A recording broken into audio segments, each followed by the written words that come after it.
Millionaire marries a fake bride to fulfill his mother's last wish. But her one condition shatters everything. Hello, everyone. Before we begin today's story, I have a small favor to ask.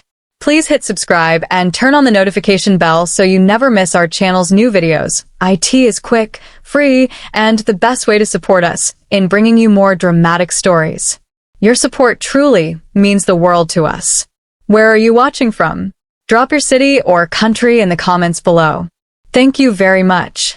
Now let us return to our main character. The hospital hallway smelled faintly of antiseptic and fading leaves. Fluorescent lights hummed above as Ethan Caldwell stood frozen at the doorway of the private room. His mother lay on the bed, frail and pale, tubes and monitors whispering a steady rhythm that marked her final days. Once she had been a formidable matriarch of the Caldwell empire, a woman who commanded boardrooms and charity galas alike. Now her voice was barely stronger than a sigh. "Ethan," she whispered, her eyes glassy but insistent. "My only wish before I go is to see you married. I want to know you will not face this world alone." The words struck him like a blade. Ethan was the kind of man who built walls instead of bridges. At 35, he was already a self-made billionaire, CEO of Caldwell Industries, respected and feared in equal measure. But in his heart, there was a silence. He did not believe in love. Not anymore. Not after watching his father abandon them when he was a child. He leaned close, gripping her hand. "Mother, please do not tire yourself with this. You need to rest." Her fingers trembled against his. "Promise me a wife. Someone by your side. Let me go knowing you will not be alone." The machines beeped softly, each note a countdown he could not ignore. His chest tightened. He could buy skyscrapers, rewrite contracts, control the fate of thousands of employees. But he could not grant the only thing his mother begged for, unless he cheated fate, unless he created a solution. That night, as the rain hammered against the glass walls of his penthouse, Ethan sat alone at his mahogany desk. The city pulsed below, but his thoughts raced faster than the lights blinking on the skyline. He pulled out a legal pad, his pen scratching across the paper. Marriage agreement. His lips curved into a grim smile. IT would be business. Nothing more. Just another contract. 2 days later, the opportunity appeared. Sophia Bennett stood in the shadow of the courthouse, her coat pulled tight against the chill of late autumn. Her eyes darted over the eviction notice, crumpled in her hands. She had been a private tutor for years, scraping together every dollar to support her younger brother through college. But the landlord's patience had run out. Without money, without connections, without hope, she had nowhere to go. That was when a sleek black car pulled up, its tinted windows sliding down to reveal the face she had only ever seen on magazine covers. Ethan Caldwell. He stepped out, tall, immaculate in his tailored suit, a storm behind his eyes. He looked at her not with desire, but with calculation, as if she were a number on a balance sheet. "I have a proposition," he said flatly. "Marry me. Think of it as a contract. You will receive financial security, and in return you will help me fulfill my mother's last wish." Sophia blinked, her breath caught in her throat. "You cannot be serious." "I am always serious," Ethan replied. He reached into his jacket and pulled out a folded document. Crisp and waiting. "All terms are here. 1-year appearances only. No intimacy. No interference in my private affairs. At the end, you walk away with your debts cleared and your brother's tuition secured." Her heart pounded, torn between outrage and disbelief. "Why me? You do not even know me." Ethan's expression did not waver, "Because you are desperate enough to consider it, and because I do not have time for games." The silence stretched, broken only by the rustle of leaves in the wind. Sophia stared at the contract in his hand, the ink glinting under the streetlight. This was madness. But the eviction notice in her pocket burned hotter than her pride. Finally, she lifted her chin, her voice steady despite the storm inside her. "If I agree, I have one condition." Ethan raised an eyebrow, intrigued. "You cannot touch my heart," she said. "This will never be about love." For the first time in years, Ethan's lips curved into something like a smile, sharp and unreadable. "Then we have a deal," and just like that, two strangers stepped into a marriage built on a lie, never realizing that one promise would soon shatter everything. Sophia could not sleep that night. The contract lay on her small kitchen table, its heavy paper and precise language staring back at her like an accusation. Outside the cracked window, the hum of traffic filled the silence. But in her chest, the noise was louder. She was a tutor, not a wife. She had dreamed of opening a learning center for children who could not afford private lessons, not signing her name to a billionaire's cold transaction. Yet the eviction notice pinned to her fridge glared just as hard. Her younger brother, Daniel, stirred on the worn-out couch across the room. He was 19, a college sophomore, brilliant with numbers but struggling to stay afloat. His scholarship covered only part of his tuition. The rest had been Sophia's burden since their parents died. Every morning she woke before dawn, commuting across the city, teaching spoiled children whose families could afford luxury, just so she could keep Daniel's dream alive. That was the real stake. If she lost the apartment, he would have no home to return to on weekends. If she failed, his education might collapse, and with it everything they had sacrificed for. When dawn came, she found herself staring into the cracked bathroom mirror, whispering to her reflection, "1 year. Just 1 year. I can endure anything for him." Her voice trembled, but the decision was already carved in her bones. Later that afternoon, she met Ethan in his penthouse office. The space was glass and steel, perched high above the city, like a fortress. The view was breathtaking, but it felt cold, unwelcoming. He stood by the window, suit flawless every inch, the untouchable CEO. "You read the contract," he said without turning. "Yes," Sophia answered, clutching her worn bag to her chest. And her throat tightened. "I will sign. But I meant what I said. This cannot be about love. I will not let you close enough to hurt me." Ethan finally faced her, his expression unreadable. "That suits me. I do not believe in love either. Love is a liability." He slid a pen across the desk. Her hand trembled as she picked it up. The ink bled smoothly onto the page as she wrote her name. Each letter a surrender. Each stroke sealing her future. When she finished, Ethan took the contract and added his signature. Bold and final. "There," he said softly. "It is done." Sophia exhaled shakily, the weight of the decision pressing down. She had bound herself to a man she barely knew, a man who looked at marriage like a business merger. Yet in that sterile moment, she thought of Daniel's smile, his future, and clung to the hope that this sacrifice would buy him freedom. That night, she returned home with a check in her purse, enough to cover months of rent and tuition. Relief coursed through her veins, but unease lurked beneath it. The contract was clear. Appearances at 5 major events. Secrecy above all. 1 year of pretending. She tucked the check into a tin box on her shelf and glanced at Daniel asleep again, his textbook sprawled across the couch. "For you," she whispered, brushing a stray curl from his forehead. "I will endure this for you, her." Across town, Ethan sat alone in his study, a glass of bourbon untouched on the table. He stared at the signed document before him. It should have felt like victory. He had fulfilled his mother's wish, secured his reputation, and controlled every variable, yet an odd sensation gnawed at him, a flicker of unease, or perhaps curiosity. Sophia Bennett had looked him in the eye when she made her condition. She had not begged. She had noted. She had bargained. That made her different. That made her dangerous. For the first time in years, Ethan Caldwell wondered if a contract would be enough to protect his heart. The week moved faster than Sophia imagined. One moment she was standing in Ethan's office with a contract in her trembling hand, and the next she found herself in the back of a sleek black limousine, the city rushing by in streaks of light. She wore a simple ivory dress that had been chosen for her, tailored in less than 2 days by a designer whose name she could hardly pronounce. On her finger rested a plain gold band, cool against her skin, the weight of it unfamiliar. The courthouse was small and efficient. No flowers, no music, no family, only Ethan, his lawyer, a notary, and the quiet echo of their footsteps on polished marble floors. When the officiant asked if she took this man to be her lawfully wedded husband, Sophia's voice nearly faltered. But she thought of Daniel, of the rent already paid, and she forced the word out. I do. Ethan's answer was steady. His tone clipped, more like closing a deal than making a vow. I do.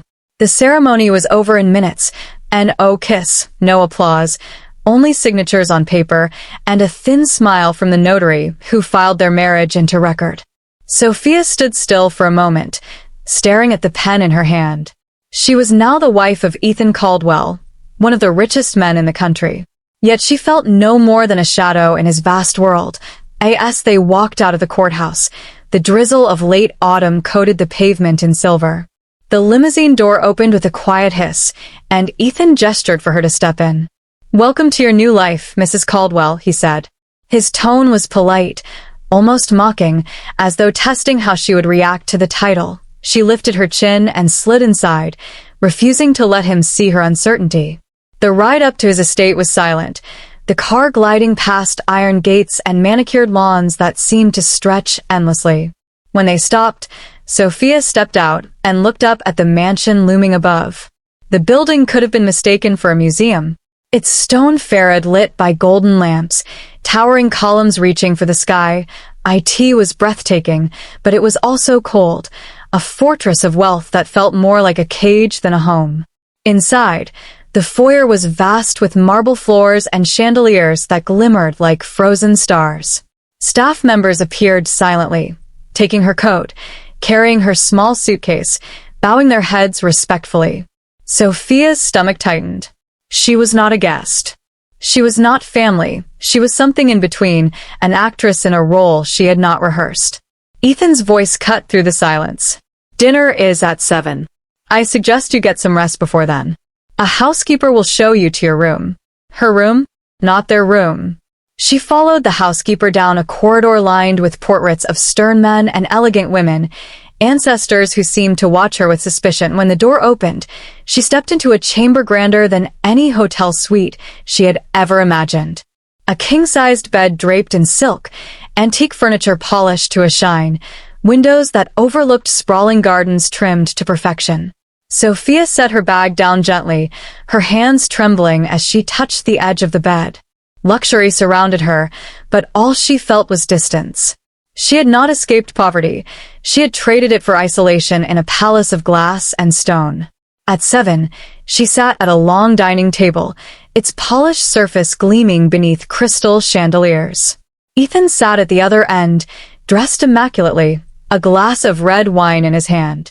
The table was filled with dishes prepared by a private chef, each plate and artwork. Yet the silence was louder than the clinking of cutlery. I trust you are settling in, Ethan said finally, cutting into his filth with precision. It is different, Sophia admitted cautiously. This place feels like I could get lost. That is the point, he replied, not looking up. His words carried a weight she could not quite decipher. As the night stretched on, she realized this was not a home. It was a battleground of unspoken rules where every step and every word would be judged. She had entered the contract with clear conditions, but already she sensed the greatest challenge was not the mansion or the wealth or even Ethan's distant demeanor. The greatest challenge would be guarding her heart in a place designed to break it.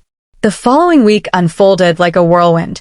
Sophia had barely grown used to the echoing halls of the Caldwell estate when a new routine took hold of her life.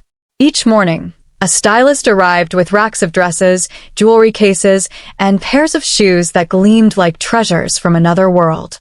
She had never owned anything worth more than a few hundred. Yet now she was being taught how to walk in heels worth more than her monthly rent. The staff treated it like preparation for battle. A poised mentor named Evelyn corrected her posture, her diction, even the way she held a champagne flute. You must glide, not stumble. Smile with your eyes, not your teeth. Every gesture speaks before you do, Evelyn instructed, her tone sharp but oddly protective. Sophia tried her best, but mistakes came easily. One afternoon, she tripped on the marble staircase while carrying a designer handbag, sending its contents tumbling. Another time, she accidentally addressed the family driver by his first name during a formal introduction, earning a few raised eyebrows. Each slip left her cheeks burning, but she forced herself to keep going. Ethan observed quietly from a distance, his expression unreadable. Sometimes his lips curved faintly, as though her awkwardness amused him, though he never admitted it. His presence was a constant reminder of the contract binding them, yet Sophia could not help but notice moments when his gaze lingered too long, as if he was trying to decipher the woman behind the clumsy mistakes. Her first real test came at a grand charity gala downtown. The ballroom glittered with crystal chandeliers, and the scent of roses filled the air. Powerful figures from the business world mingled in tuxedos and gowns, their laughter echoing like music made of money. Ethan stood tall beside her, his hand resting lightly on her back as they entered. It was part of the act, but the warmth of his touch startled her. Cameras flashed instantly. Reporters shouted questions. "Mr. Caldwell, who is your new bride? How long have you known each other? Is this marriage a merger or a miracle?" Sophia's throat tightened. This was exactly what she feared, being seen, not as a woman, but as a spectacle. One journalist pressed closer, his tone cutting. "Mrs. Caldwell, some say you are nothing but a gold digger. How do you respond to that?" The words stung like a slap. For a heartbeat, she froze. She could have walked away or stayed silent, but instead something inside her stirred. She remembered Ethan's mother, her gentle smile the day they first met at the hospital. She had heard the woman's trembling wish. And now Sophia let her heart speak. My husband's mother was a remarkable woman, Sophia said clearly, her voice steady, though her palms trembled. She believed in family above all else. This marriage is not about money. It is about honoring her last wish. If you call that digging for gold, then you misunderstand what true wealth really is. The ballroom fell silent. Cameras still flashed, but the tone had shifted. Guests looked at her with something resembling respect. Even the reporter lowered his microphone, caught off guard by her sincerity. Ethan's eyes flickered with something new. For the first time, the mask of indifference cracked. He looked at Sophia as though she was no longer just a woman fulfilling a contract, but someone who carried dignity into a room of cynics and left it standing taller. As the night drew on, they continued their performance as husband and wife. Yet when Sophia stole a glance at Ethan, she realized he was no longer playing the role. His gaze held warmth, perhaps even pride. Later, as they rode home in silence, the city lights sweeping past the tinted windows. Sophia pressed her hands together in her lap. She had survived her first test, but something unsettled her more than the questions of strangers. The way Ethan looked at her lingered in her mind long after the gala ended, and for the first time since signing the contract, she feared that guarding her heart might prove harder than she thought. The gala had left Sophia restless. Even after returning to her room in the sprawling Caldwell mansion, she could not shake the memory of Ethan's gaze that night, warm, almost protective. It had been a look that did not belong in a marriage of contracts. She lay awake beneath silk sheets, whispering to herself, "Do not forget point 1 year, 1 contract, nothing more." Days passed, and their public appearances grew more frequent. Each event was another performance. Charity dinners, gallery openings, meetings with shareholders who eyed her as if she were an intruder. Sophia had expected disdain. But what unsettled her most was Ethan's subtle shift. He no longer treated her merely as a partner in a charade. When she stumbled over an etiquette rule, his hand would steady her. When she faltered in conversation, he would step in smoothly, not to overshadow her, but to shield her. One evening after a particularly long board dinner, Ethan suggested they take the elevator to the rooftop terrace. The city stretched beneath them, rivers of light and steel towers glowing under a moonlit sky. The cold wind whipped at Sophia's hair as she leaned against the railing, trying to steady her breath. "You handled yourself well tonight," Ethan said quietly, standing beside her. His voice was softer than she had ever heard. Sophia shook her head. "I barely managed, Those people look at me like I am an imposter. His jaw tightened. They look at you because you are not afraid to speak honestly. That is something they lost long ago. She turned to him startled. His eyes were not the cold steel she had grown used to. For once, they looked human, almost wounded. The silence stretched until she finally asked, "Why do you hate love so much?" The question seemed to strike him harder than she expected. Ethan looked away, his voice dropping. "Because love abandons that I watched my father walk out and never come back. I watched my mother break herself, holding on to promises that turned to ash. Love is weakness, Sophia. It leaves scars that never heal." Her chest tightened at the rawness in his tone. For the first time, he was not the billionaire CEO or the cold strategist. He was a man haunted by emptiness. Sophia drew a breath. My father left, too. He disappeared when my mother needed him most. She carried the weight alone, and it broke her. I swore I would never let myself be vulnerable to that kind of pain. The night wind carried their confessions into the vast sky, binding them in a quiet truth neither had planned to share. Ethan studied her face, as if realizing they were both fragments of broken families stitched together by survival. His voice lowered. "Perhaps we are not so different." Her heart thudded. She gripped the railing tighter, reminding herself of her condition. "You cannot touch my heart." But as Ethan stood beside her, the line she had drawn began to blur. The next day, news of their rooftop moment spread across society columns. Photographers had captured them together under the city lights. Sophia's dress flowing in the wind, Ethan's arm brushing against hers. The headlines called it romance, fate, even destiny. Sophia told herself it was a mistake, that the world only saw what it wanted to see. Yet deep inside, a quiet voice whispered that perhaps the world was not entirely wrong. That night, as she closed her door and leaned against it, she admitted the truth she feared most.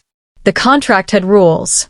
The marriage had boundaries, but her heart was beginning to betray her.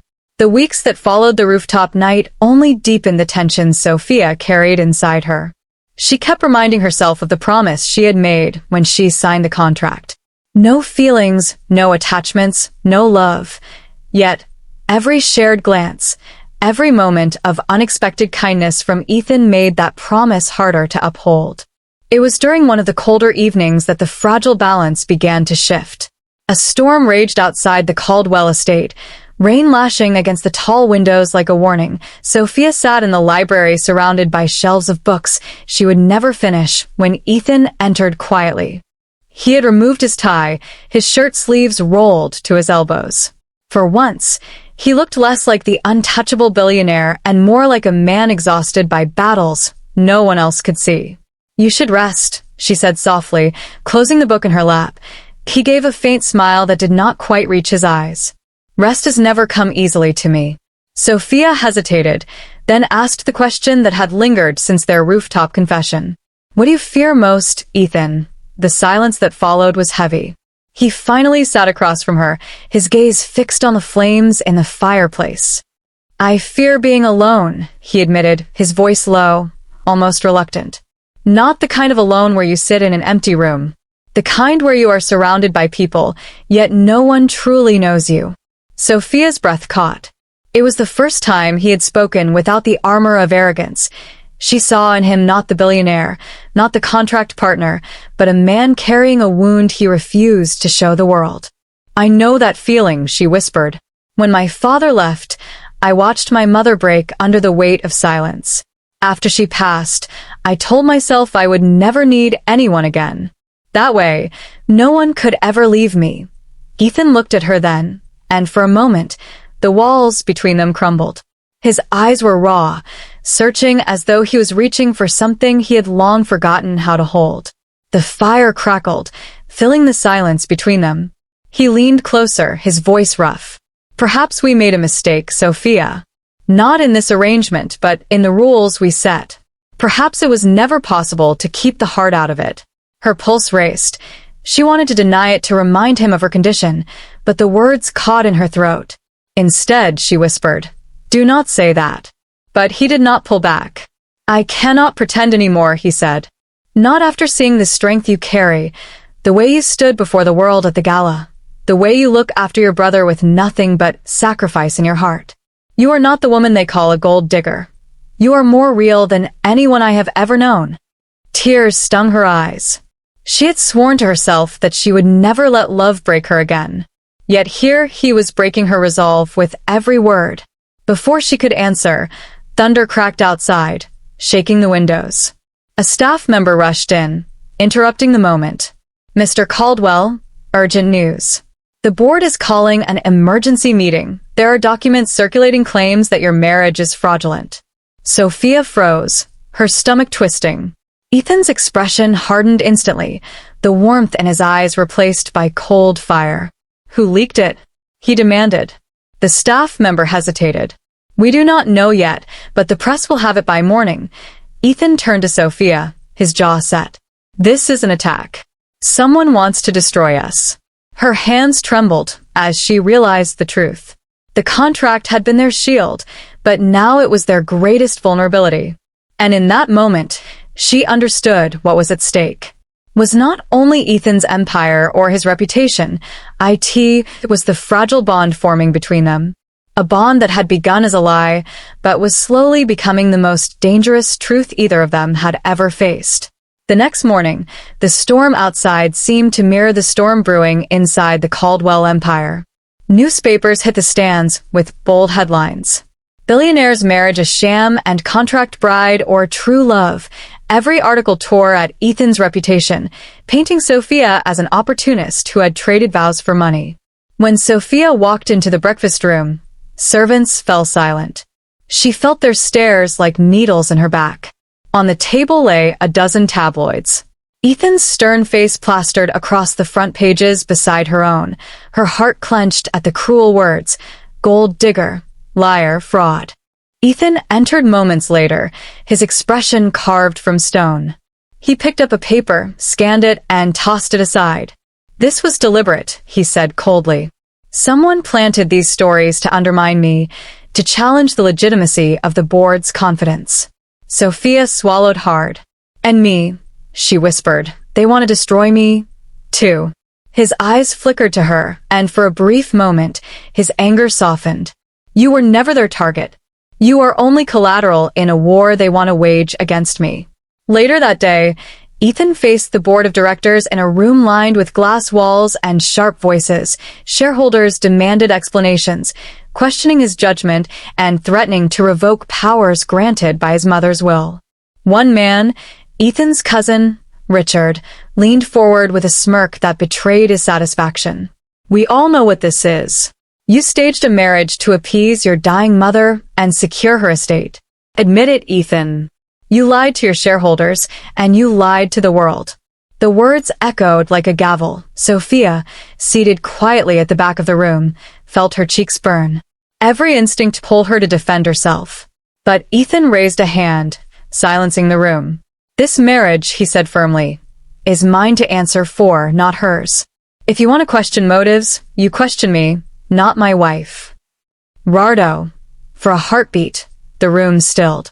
It was the first time Ethan had publicly claimed her without hesitation. The word wife carrying more weight than any contract ever could. But Richard pressed harder, slamming a folder onto the table. Inside were photographs, leaked documents, even a copy of their marriage agreement. "The world will see the truth. Unless you annul this farce and step aside, your empire will crumble." Sophia's blood ran cold. Someone had their contract. Someone had torn open the very secret they had sworn to keep. As the meeting adjourned in chaos, Ethan's hand brushed hers as they exited, a silent promise that he would fight.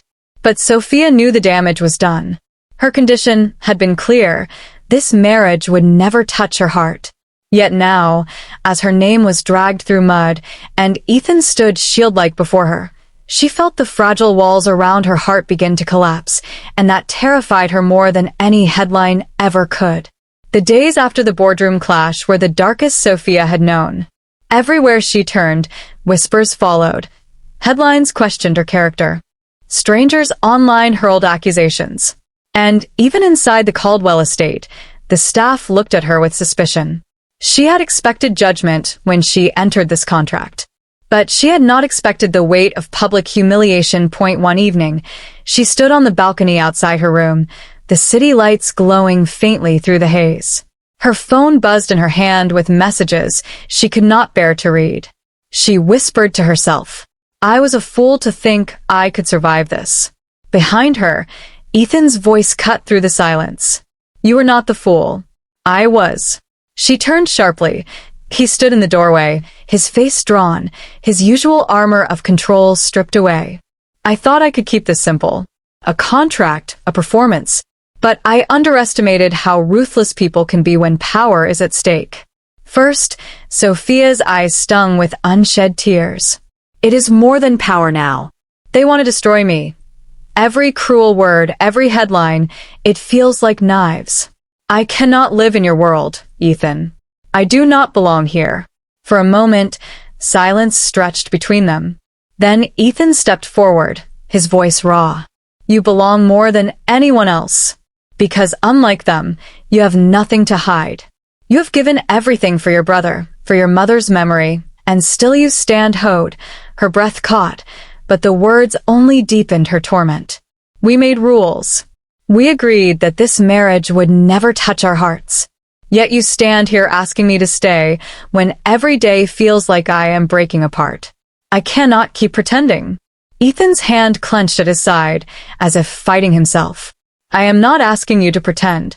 I am asking you to choose." Sophia shook her head, stepping back. "If I stay, I will lose myself. If I leave, maybe I can still save what is left of me." Or the truth was unbearable, but it spilled from her lips like a confession. "I cannot love you, Ethan. Not like this. Not when everything is built on a lie." He flinched as if struck. Yet he did not stop her when she turned and walked past him, tears burning down her face. That night, Sophia packed her modest belongings. She left the mansion quietly, the echo of her footsteps swallowed by marble floors and memories she wished she could erase. Ethan stood alone in his study long after, staring at the unsigned documents on his desk. The empire he had fought to protect was slipping away, but it was not the looming threat of collapse that hollowed him out. It was the sound of her voice echoing in his mind. "I cannot love you." And for the first time in years, Ethan Caldwell knew what true loss felt like. Weeks passed after Sophia's departure, and the Caldwell mansion felt colder than ever. Ethan filled his days with endless meetings, legal battles, and hollow victories, but the silence at night was unbearable. Every room reminded him of the faint laughter she had brought into a house that had known only echoes. The board pushed harder for his resignation, but Ethan refused to yield. One morning at a press conference meant to silence speculation, he made a choice that shocked everyone. Cameras flashed as he stood tall at the podium, holding not a defense, but a confession. "Yes," he said clearly. "My marriage began as a contract. I sought to fulfill my mother's last wish, and I thought I could reduce it to signatures and appearances. But I was wrong, because somewhere along the way, that woman, Sophia Bennett, showed me more honor, more strength, and more love than anyone in this room has ever known. If that makes me a fool, then let the world call me one. But know this. What began as an arrangement became the most real thing in my life." "Who?" Gasps rippled through the crowd. Ethan's voice did not falter. "This is not about saving my reputation or my company. This is about telling the truth. I love her, and I will not lose her in silence." The declaration spread across headlines within hours, turning the narrative on its head. Some mocked him, but many admired his courage. For Sophia, who watched from the small apartment she had rented near the university, the words pierced through every wall she had built. Tears streamed down her face as she whispered, "You fool! You stubborn fool!" 2 days later, she arrived at an art gallery downtown. She had been invited anonymously, unsure what awaited her. Inside, her breath caught. On the white walls hung portraits, not of landscapes or grand subjects, but of her. Sketches she had made in quiet moments, paintings Ethan had secretly collected, every piece celebrating her dream of teaching and creating. At the center stood Ethan, holding a single white rose. His eyes found hers instantly. "This is your gallery, Sophia," your art, your vision. I wanted the world to see you as I do.